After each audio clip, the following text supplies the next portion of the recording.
Good evening, gentlemen.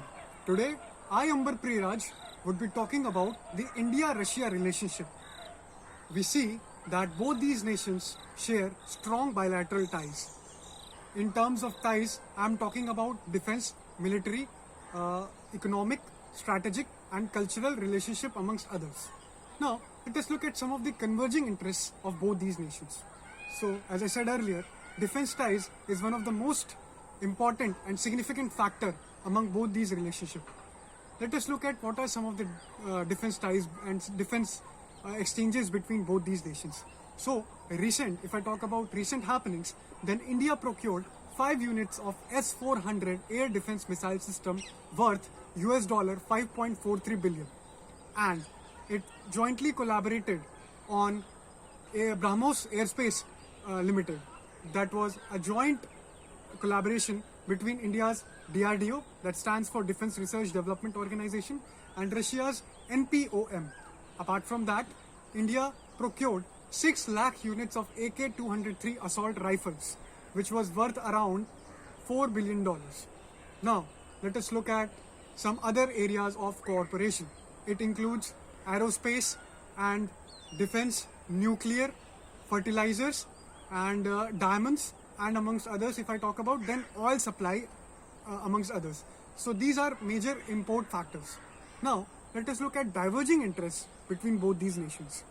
So one of the diverging interests include close relationship of US with India, and if I talk about in India's perspective, then there comes the role of Russia closeness with Pakistan and with China.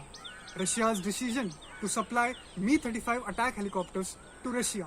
Although Russia denied any speculations, and Russia's stand is very clear that it is conducting bilateral military exercise with Pakistan in order to end the ongoing internal terrorism that is prevalent in Pakistan.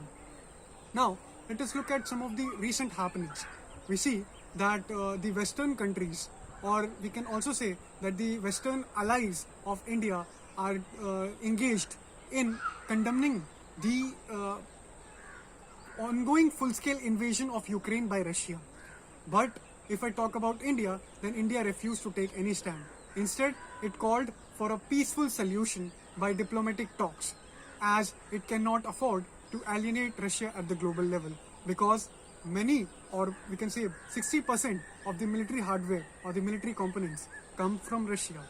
We say that it is a very famous saying that long live India-Russia relationship. India-Russia also stands very strong on the issue.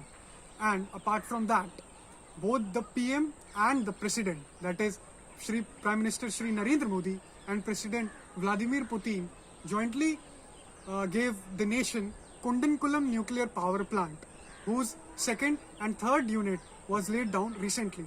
So I am quite hopeful that India-Russia relationship will flourish in the years to come.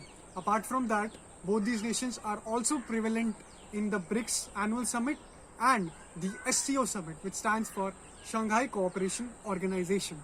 So my recommendations are that India should not join the Western nations in condemning the Ukraine's full-scale invasion by Russia, and it should maintain a status that should be equivalent to both of these, the Western allies as well as Russia. Thank you.